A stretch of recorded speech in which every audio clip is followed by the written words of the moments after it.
Hello, my name is LaVonna Wright. I am an honors English major, and my thesis project traces the motifs of domestic space, classical and popular music, and ballroom dancing within Rita Dove's poetry collections Thomas and Beulah, Grace Notes, Sonata Melodica, and American Smooth.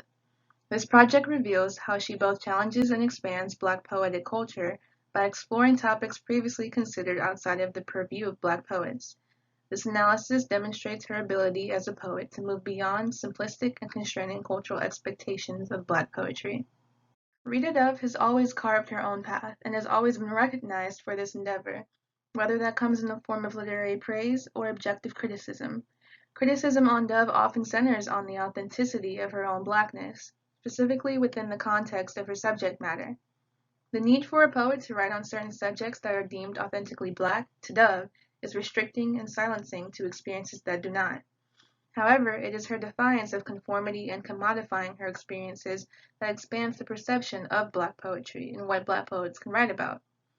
This project specifically focuses on motifs, or repeated subjects, within 3 collections of her poetry. For the purposes of this presentation, I will address one poem in each collection. My first chapter examines the motif of domestic space in Thomas and Beulah. Thomas and Beulah is a semi-fictionalized chronological story about Dove's grandparents, their relationship, and their lives. The work is divided into 2 halves, one for Thomas and Beulah respectively. Beulah is often defined in relation to her domestic space and in the way she operates within it. In racial contexts, the veil of slavery, racism, and its repercussions tremor over Black domestic space, complicating or eliminating the agency that it could provide to the Black woman who inhabits it. Dove uses domestic space as a motif to illustrate Beulah's navigation of the home as an aspect of her identity, gender role, and of her relationship between her family and the world around her in Depression-era America. The poem, Wingfoot Lake, depicts Beulah as she struggles to cope with the progression of the times, as integration and the March on Washington clash with the stagnant place she finds herself in. Recounting her first integrated experience, Beulah retreats to memories that were also firsts, the memory of Thomas's death and her watching the March on Washington. In the safe space of her home, she now feels alone, as she sees the progression of the future unfold before her. Beulah lacks the ability and perspective to see the future. As her daughter declares their status as Afro-Americans now, Beulah's self-security is threatened, and she retreats to the home and memories within it to recenter herself. Near the conclusion of the poem, Beulah is able to come to terms with her sense of self in the home. As the speaker declares, where she came from was the past, 12 miles into town, where nobody had locked their back door. The back door being unlocked presents a security and identity that Beulah feels as she reminisces over her home in the past. The relationship between Beulah's memories and her domestic space reveals facets of Beulah's character that are often not represented in Black poetry. It is Dove's use of the home that reveals history and memory of Black domestic space, its symbolism, and its ability to constrain and empower those within it. My second chapter discusses the motif of classical and popular music within Grace Notes and Sonata Melodica. Grace Notes narrates issues relating to political climate and historical narrative. From the collection's opening, Dove illustrates how the Black adolescent must dance to similar rhythms and desires as those 60 years before her did. The musicality that exists within Thomas and Beulah still resonates in Grace Notes, personifying the beach through color and movement as being Negro and having jumped to the twitch of an oil drum tattoo and mandolin. This girl becomes subservient to her scarred knee, preventing her from dancing. The girl must observe in stasis. Her agency is confined to the commands and actions of men, such as her papa telling her, "Don't be so fast," and the act of "when the right man smiled." It is only when this man smiles that she can feel music skittering up her calf again. The agency from adolescence is defined by what men around her say or do. Ultimately, music expresses the ways in which the girl and the world around her respond to their race and gender. Dove employs music in the poems throughout this collection to narrate daily life, without the commodification or stereotyping of the Black experience. Dove has said that Grace Notes appeals to the small people, the nobodies in the course of history. Dove uses music to explore uncovered facets of history in Sonata Melodica. Sonata Melodica uncovers the hidden account of George Bridgetower, a young African violinist prodigy. Dove accounts for his story and other untold stories in this collection.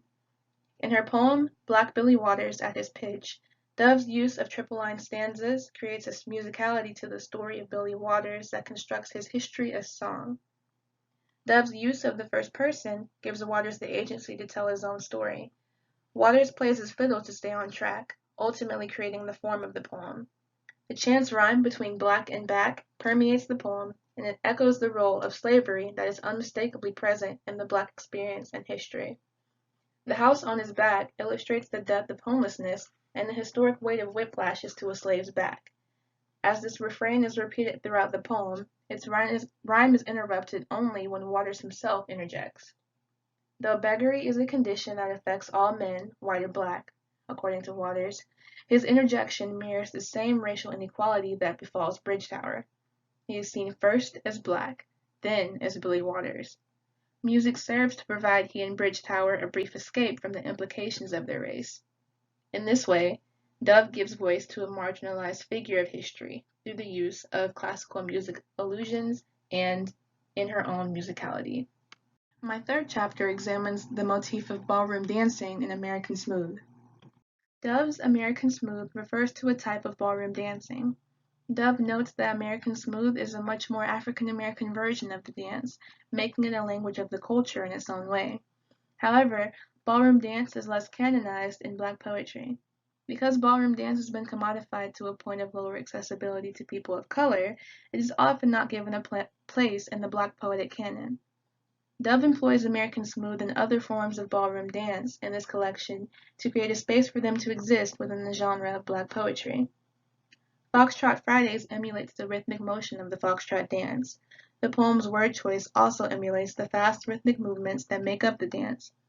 While the poem carries its weight by literally evoking the form of the dance, Dove's allusion to Nat King Cole's slow satin smile reflects the dance's ability to transport its participants away from the moment they are in. The alliteration used to describe Cole's smile echoes the tranquil, smooth tone of the poem, juxtaposing itself from the dance of the foxtrot and the grief that Foxtrot Fridays allow the couple escape from. Nat King Cole's smile is a reminder of Dove's sentiment of American Smooth, an African American repurposing of ballroom dance, just as Cole himself does with the foxtrot. Following this allusion is the monosyllabic quickening of the couple as they continue their dance, united as one man and one woman. The ability of ballroom dance to evoke the smile of a significant contributor to African American music is an example of the many ways Dove legitimizes ballroom dance as significant to Black poetic canon. In her pursuits to illuminate the fullness of Black history, experience, and her own personal narrative, while dismantling the boundaries that silence all, Rita Dove becomes placed within such constraints, or rejected for not writing safely within them.